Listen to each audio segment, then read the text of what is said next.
A taça da água viva. Era dia de voltar ao Brasil, e eu ainda não tinha entendido o objetivo da minha viagem à América do Norte. Meu embarque seria às 14 horas, e às 10 eu estava em uma sala de oração na casa de irmãos, vivendo uma experiência ímpar. Sentei-me num daqueles sofás americanos fofos, tirei os sapatos como de costume e senti o carpete envolver meus dedos.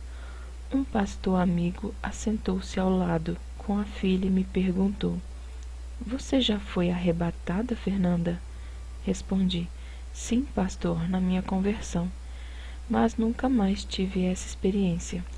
Deus me dá visões quando Ele quer, de olhos abertos ou de olhos fechados. Sonhando também tenho visões, mas só em momentos específicos. Ele disse: "Então vamos orar." Começamos a orar fervorosamente. O pastor pediu ao Senhor que abrisse minha visão espiritual para aquele tempo e que falasse comigo, me capacitasse para essa grande obra que eu deveria encarar. Quando ele orou, primeiro eu vi grandes nuvens brancas como um nevoeiro que logo se dissipou. Quando as nuvens se dissiparam, vi que eu estava em uma calçada de ouro, olhando para o outro lado de uma rua, toda de ouro também. Aquela rua tinha muitas casas, algumas quase prontas, outras em construção, mas nenhuma totalmente finalizada. Atravessei a rua e subi os degraus de uma das casas. Olhei para a esquerda e reparei a transparência delas. Era como se eu pudesse ver dentro das casas.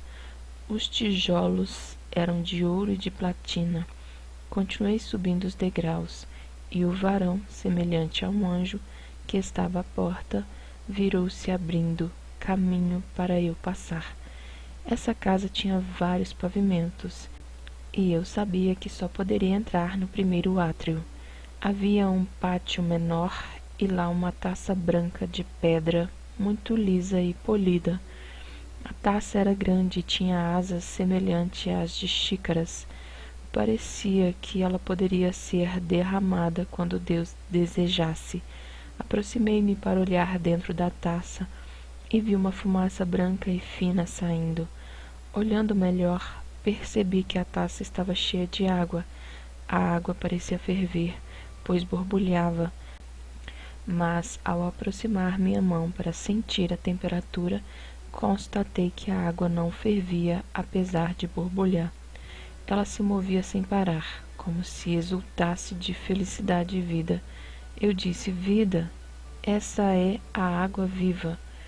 Meu corpo estremeceu e o pastor percebeu que eu chorava e tremia. Ele ministrou sobre mim e sua filha me ungiu. Eu continuei vendo a taça borbulhante de água viva e todo o meu corpo borbulhava junto. Ficou muito difícil parar em pé. Abri os olhos para me desvencilhar da visão, mas meu corpo não parava de tremer. Os músculos do meu abdômen pareciam ter vida própria, e os músculos dos braços e das pernas pareciam se soltar dos ossos. Eu chorava alto e falava em línguas de uma maneira tão intensa como se eu fosse explodir. Depois da visão, nos despedimos do pastor, entramos no carro e seguimos em direção ao aeroporto. Fui tentando conversar sobre coisas naturais no caminho, mas continuei tremendo. No aeroporto, enquanto fazia o check-in, falando em inglês, deixava escapulir algumas palavras em línguas estranhas. Tudo bem, ninguém sabia de que país era aquele idioma mesmo. Fui caminhando e orando até a segurança do aeroporto. "Senhor, preciso parar de tremer, senão os policiais vão me prender para uma investigação. Não vão compreender o que está acontecendo."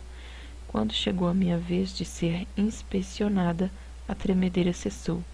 Passei pelo raio-x, pelo ventinho antibombas e tudo mais. No momento do embarque, meu abdômen voltou a tremer. Durante o voo, o Espírito Santo falou sobre cada passo para a gravação do novo DVD. Algumas coisas eu anotei, outras guardei no coração. Tive a direção de não exigir nada e deixar que a gravadora tomasse todas as decisões. Eu deveria chegar somente na hora da gravação e ministrar. Cheguei ao Brasil cheia de decisões a tomar e profeticamente parecia uma panela de pressão, mas precisava esperar o tempo e o modo e me focar.